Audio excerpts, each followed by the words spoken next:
And as always, it has been a tumultuous week with the Chicago Bears. So many things going on, so many moving parts. We've had trades, we've had trade requests, we've had infighting with Bears Twitter. Listen, there's a lot of things going on, but every time we get towards the end of the week, it is an opportunity to rejoice just a little bit because we can put all that stuff behind us and start to focus on the game at hand. And so this weekend, it's going to be a tough one as the Bears are going to be going on the road. I'm not going to lie to you. This is going to be a tough contest, but it feels good to be focused on a game instead of everything that's been going on around the team. Heck, I didn't even mention the fact that we had an assistant coach. There's been so much going on. I'm just ready to get on with it. So, Juliana, why don't we just go ahead and start the show? Turn up your volume. Because you're about to listen to The Sick Podcast with Adam Ray. Trying to cut it back. Justin Fields making magic happen. There goes Fields. Touchdown. The sickest Chicago Bears and fantasy football podcast. Brought to you by Underdog Fantasy. Sports entertainment like no other. It's gonna be sick. Welcome to the Sick Podcast. I am your host, Adam Rank. Very pleased that you decided to join us here today as we get ready for the Week 9 contest against the New Orleans Saints. And typically on this show, it is an episode of Rank's Rivals. And I'm not going to tell you who didn't show up, but his name rhymes with David Carr. And so, no, this is the thing. Like, we tried. Like, listen, I thought I was going to get a little insight. I was going to talk to the brother of the quarterback of the New Orleans Saints. But you know what? Apparently, his kids are playing in the high school football playoffs, and that apparently was more important than being here and shopping it up with me in front of this game. Although, actually, I'm pulling back the curtain a little bit. David is one of the best people that I work with. I would consider him a friend. Now, there's people at the NFL Network who you're like, oh, I know who this person is. Like, I know, oh, yeah, that's one of my coworkers. David Carr goes on that list of like, that's a friend. That's a guy that I text. There was an earthquake in the Central Valley one time, and I texted him, make sure him and his family were okay. Steve Smith Sr. would also be, listen to me, this is just a humble brag for me, but I say this because I'm going to another one of my friends. Again, this isn't just, let's get some random from the Bears media. No. I decided I wanted one of my friends to come onto the show and talk about this game. And he is an assistant editor at the Bears Wire. He is one of the co-hosts of the Bear Down Chicago pod. Bring him on. It's Brendan Sugrue. And I hope that you've had some time since the last time that we were together to go listen to NXS and find out about Kirk Pengilly. Because I said you were my second favorite saxophone player, and I know you didn't know who Kirk was last time. Did you get an opportunity to go investigate the music of NXS? You know, Adam, because we're friends, I didn't, so I'm not going to lie to you. But also, hold on. I'm a fill-in for David Carr. Like, that is one of the biggest honors I think I could have in my career. So thank you. That honestly means a lot. I will tell you the short list when we were doing, and we do this, we always line up, we try to get one of the rivals in. And so David Carr was our first ask. I'm not going to lie to you. I will not try to snow you or anything like that. But David's son is one of his sons. They have a big family. I don't even know. I don't know if it's his. I don't know if it's Darren's kid. I don't know. It's very difficult sometimes to keep up with the Carr family, but they're doing great out there. And you're the fill-in. You're the Tyson Bagent to David Carr's Justin Fields. So I'm glad that you take that in great spirits. It is an honor. It's an honor for us to have you here. How's everything been going? You been good? I've been good. Yeah, it's been a busy season, of course. There have been better weeks than others, just with things happening with just in Bears land, all of the happenings outside Hallis Hall. I'm constantly messaging our managing editor, Alyssa Barbieri, like, this happened. So there have been weeks that, we've just been crazy busy, but it's just great to have football continue to be in our lives, even if the Bears make it very difficult. But yeah, things have been good otherwise. Yeah. I know. I don't want to dive in because we did talk about this on Wednesday night with Take It to the Rank. We did go into a lot of the news surrounding the Bears, but I do want to. I'd rather talk about the things that pertain to what's happening on the field. Montez Sweat was traded for a second-round pick. What were your quick opinions on this move? How do you feel about the Bears making that acquisition for a potential pending free agent, but somebody who is also very good? Yeah, so my initial reaction, I was happy. I was thrilled. I think we all saw that defensive end was a big need for the Bears, and whether or not they were going to be drafting or signing somebody in free agency or getting somebody at the deadline, we knew it was going to be a need. And so my first reaction was, okay, more than likely, sooner rather than later, they're going to extend him. They're going to, come together and find a deal.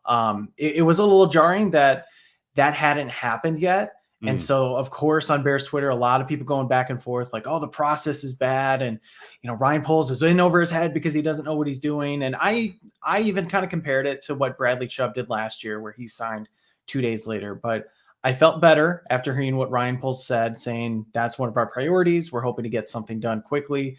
As far as Montez Sweat, the player, he's one of the most consistent defensive ends out there.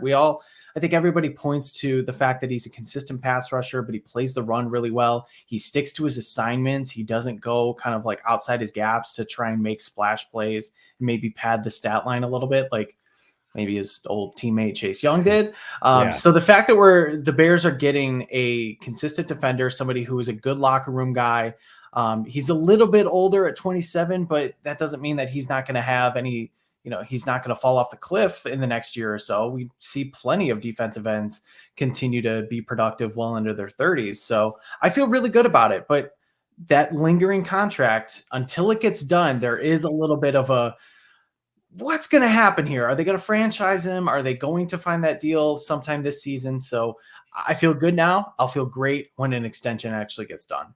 I am ready for the victory laps when that extension does get accomplished, because I'm like you. It is one of those things, like, we're taking a little bit of a leap of faith. I don't want to be one of those guys that just comes out and immediately pans it like, I don't hate the Bears. I hate dumb decisions. And of course, I'm referring to somebody who was in the media talking about that today, who, what's his name? Mike Lombardi. I'm like, if you hate dumb football decisions, can we talk about your son never getting the ball to Hunter Renfrow and getting fired? Like, I don't know. Like, would you? I don't know. That seems a little too personal, but at the same time, I hate dumb football. The Raiders were playing dumb football. So it's going to be an awkward Thanksgiving for you with your unemployed son sitting across from you on the Thanksgiving table.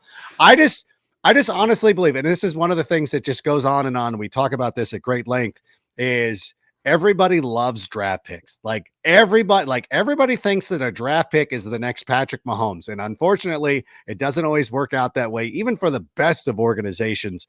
And so for me, I would rather take a guy that I feel a little bit more comfortable with. And okay, like, we kind of know who he is. We know what he can do on the football field. And I assume we're going to be working on an extension. And in the worst case scenario, you're going to have to franchise tag him.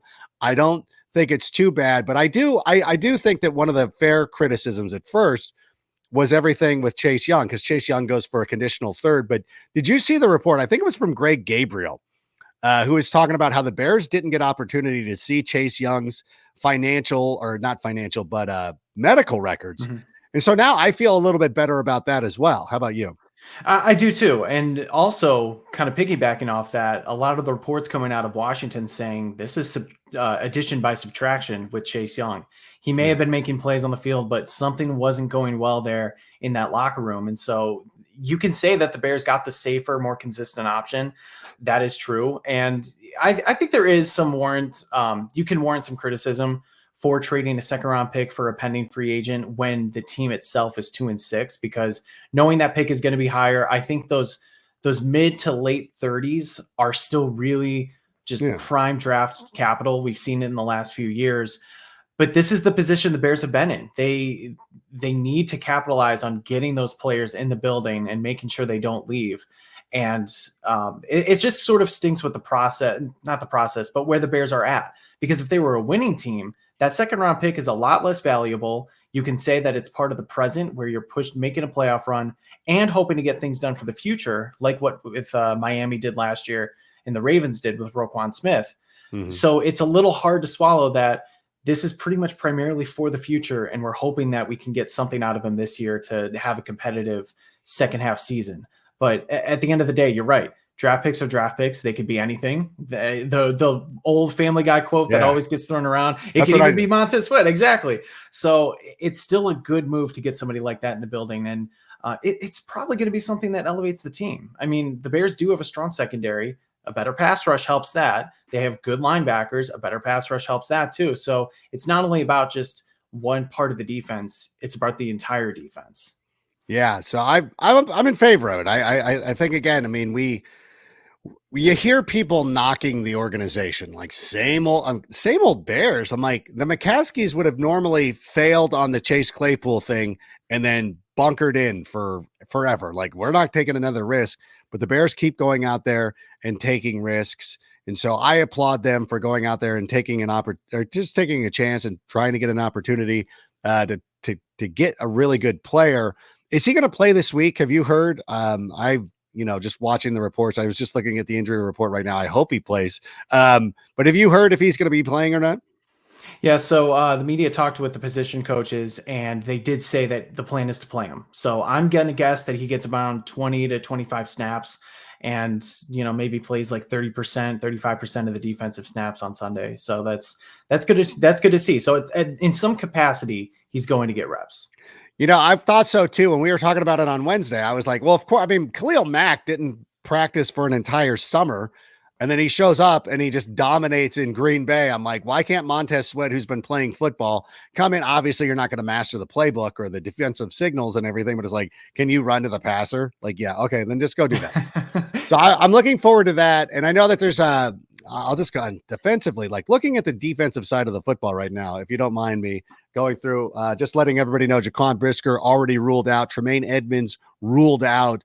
Terrell Smith ruled out. Like, there's a lot of bummers what's going on here. And of course, Justin Fields officially listed as doubtful, and Nate Davis is going to be out.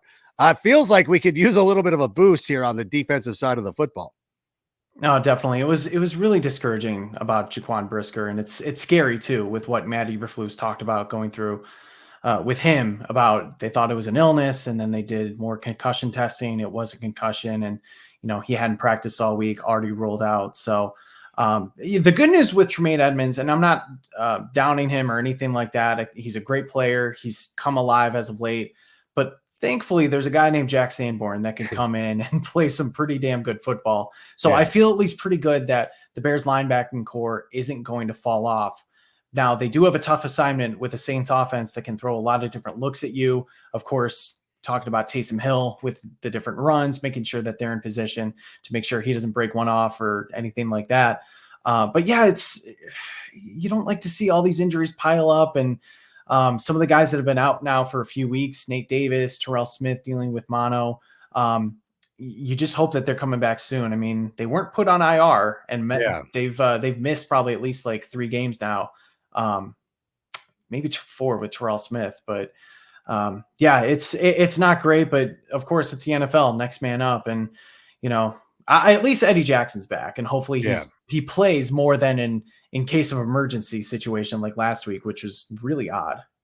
Yeah, I really hope too, because, they have Alvin Kamara, and you saw last week, Austin Eckler was able to really do a nice job against them. Well, nice if you've got Austin Eckler on your fantasy team, but he did a really nice job of catching and running.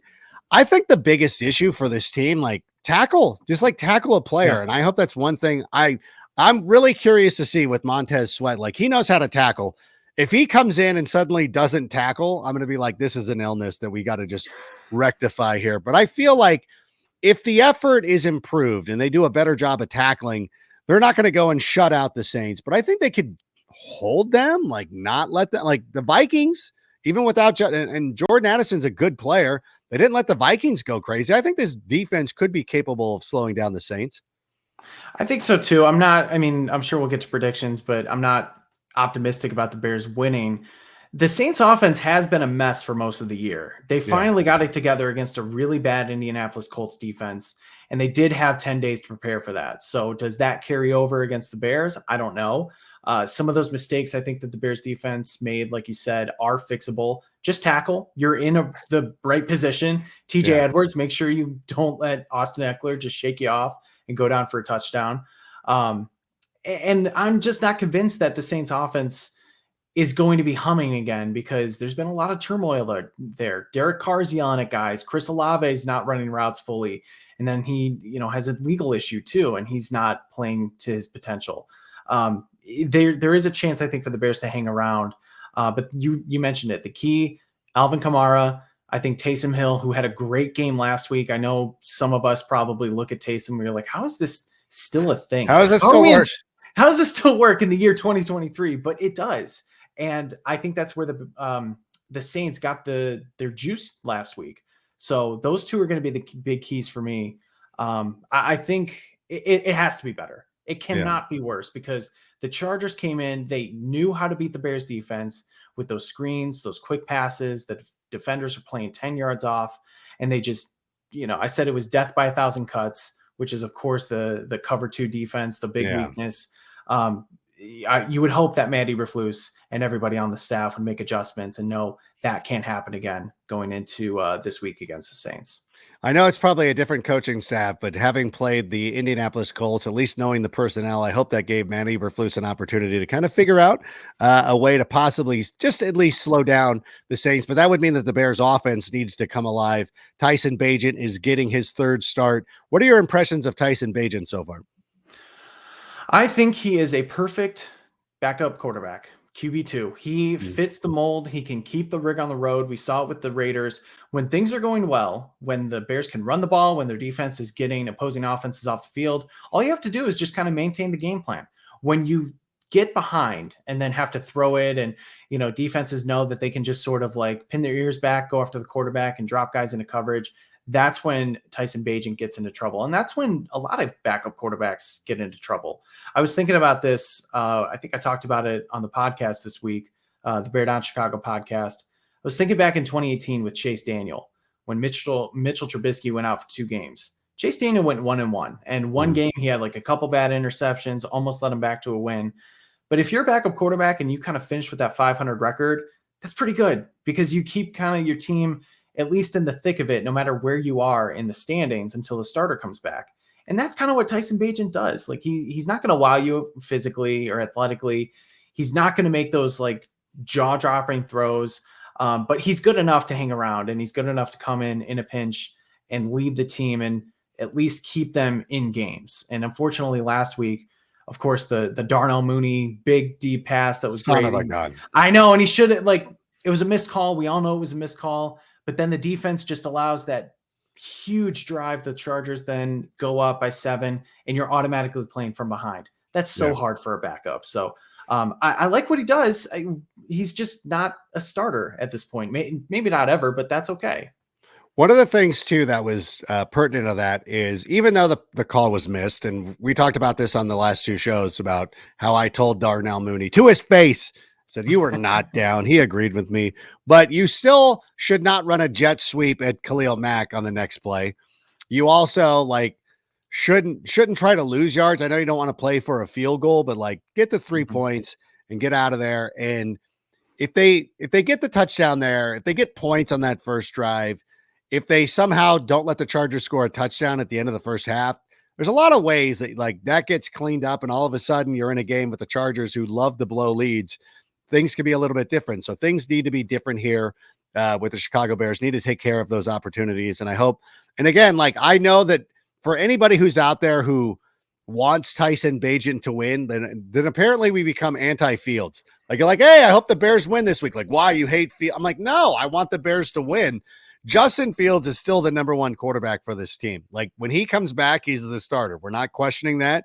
And I'm still letting it play out to see who is going to be the quarterback of the future. I want it to be Justin Fields. I think it could be Justin Fields. I still think that Justin Fields is going to be a quality NFL quarterback.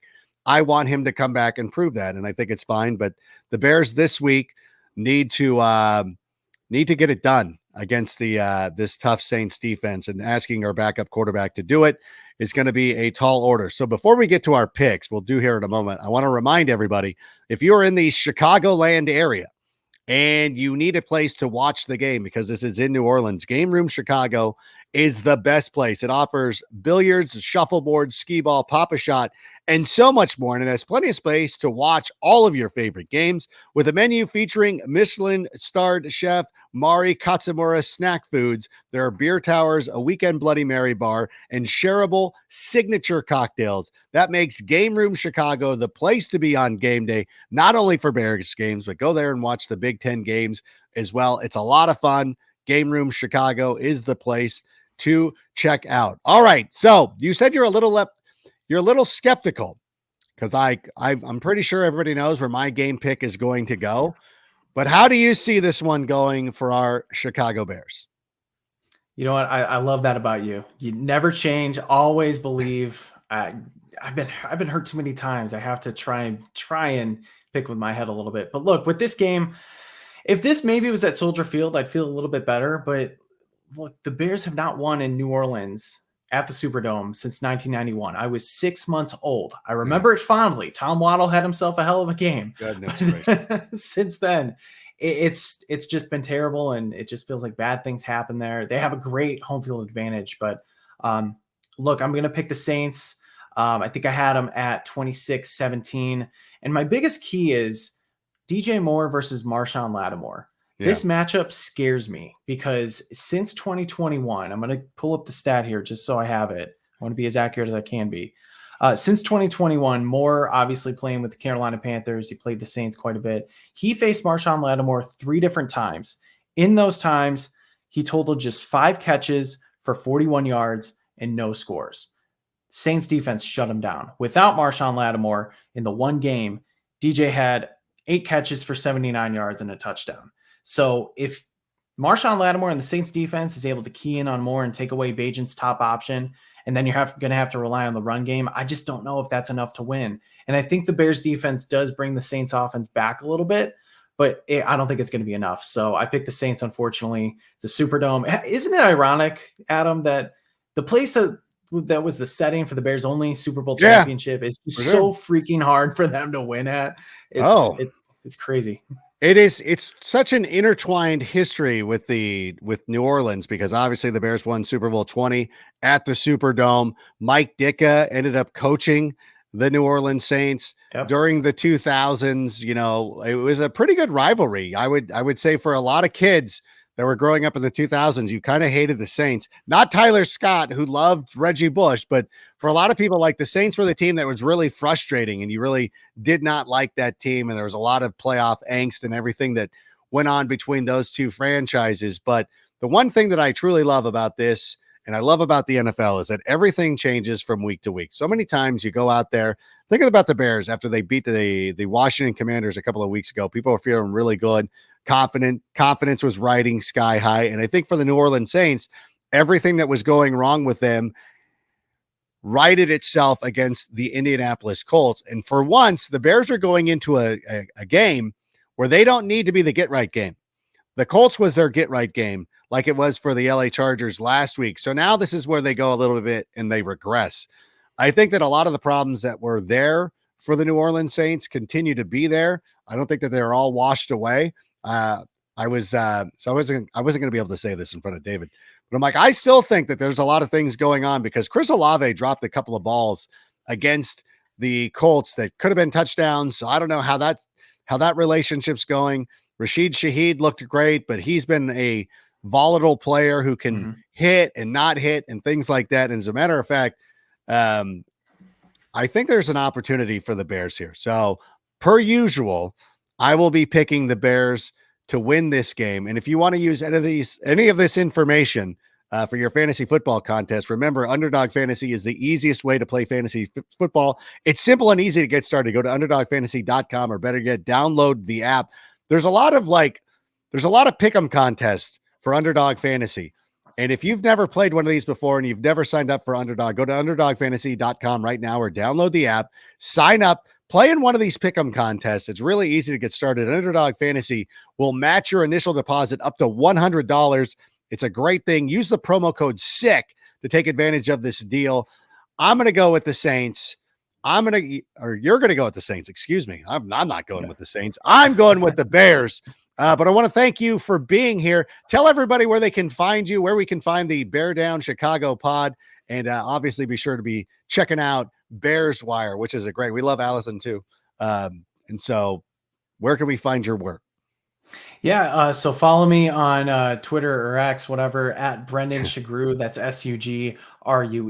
Make sure you check out my work and all of our writers at Bears Wire. You can find it at bearswire.com. And then, of course, Bear Down Chicago podcast. We go live every Sunday at 7:30 p.m. Central, sometimes, a day or two late, or depending on what happens with the with the schedule. But we'll usually be on Sundays at 7:30 p.m. with myself, Ryan Dangle, Jack Wright, Patrick Sheldon, and Logan Bradley. So it should be fun. Hopefully we're talking about a win. I would love, it's so much more fun talking about wins. Yeah. It's, Bears Twitter and Bears everything is so much better instead of going at each other's throats with losses.